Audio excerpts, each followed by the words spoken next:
Hello, sports fans, and welcome to another edition of Scott Sports 101. I'm Scott Trella. We will talk Browns and NFL football, and we'll talk the combine and the draft, and we'll talk Cavs and NBA basketball, the Buckeyes and the Big Ten tournament and March Madness, and we will talk Tribe and Major League Baseball. But first, here is today's Scott Sports 101 trivia question. Which 1980s NBA player set the record for most assists by a player during his rookie season? I'll have the answer later on the podcast.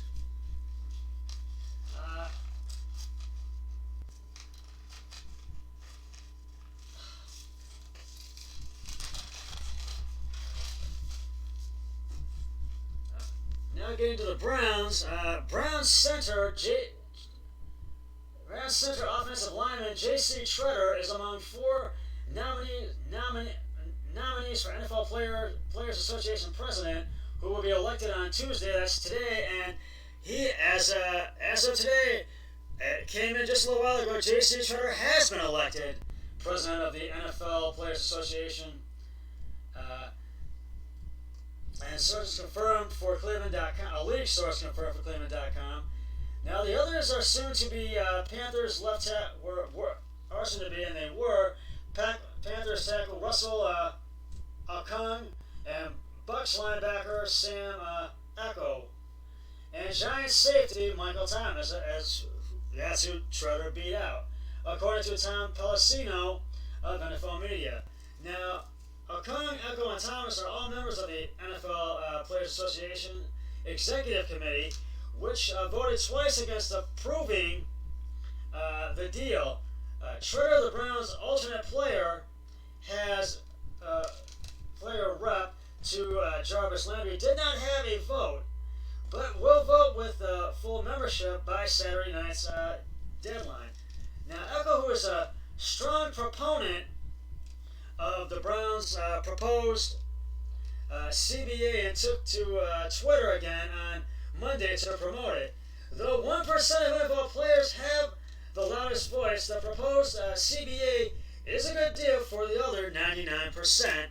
And the reason why is the players really want to improve in the NFL. And Okung and Thomas voted no, according to Albert Breer of Sports Illustrated, of SI.com, SportsIllustrated.com, excuse me, and Okung filed an unfair labor practice charge against the NFL Players Association on Monday with the National Labor Relations Board. Now, the complaint claims that the NFL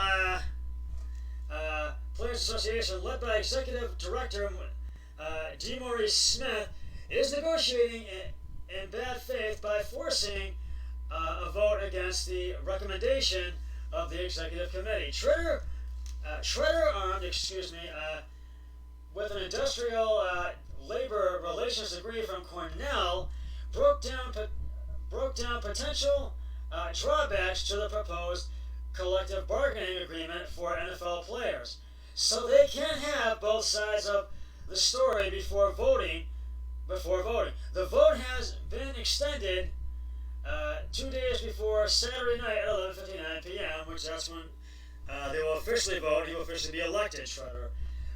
Tretter didn't say how he'd vote, but offered to help educate NFL players on the issues and urged them to get informed. Players, we are preparing to vote on a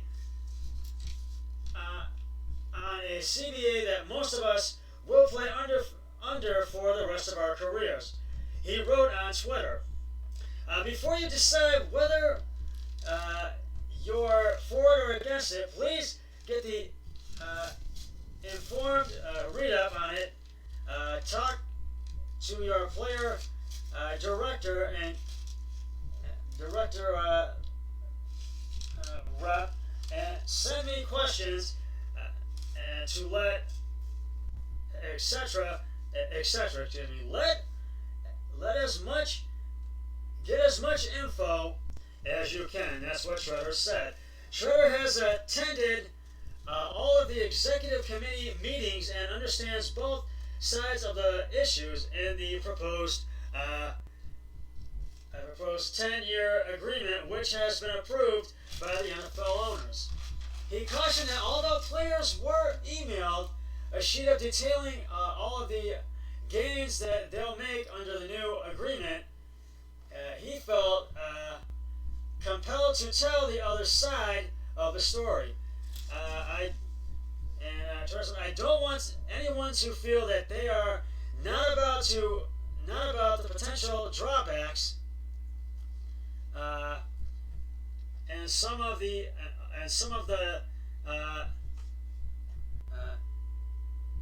nuances before they voted. And so here is the list LMA to help you make the most informed vote possible, he wrote. Now, he stated the biggest stick in point is the addition of more football in the form of games and their corresponding practices. They are adding a 17th regular season game.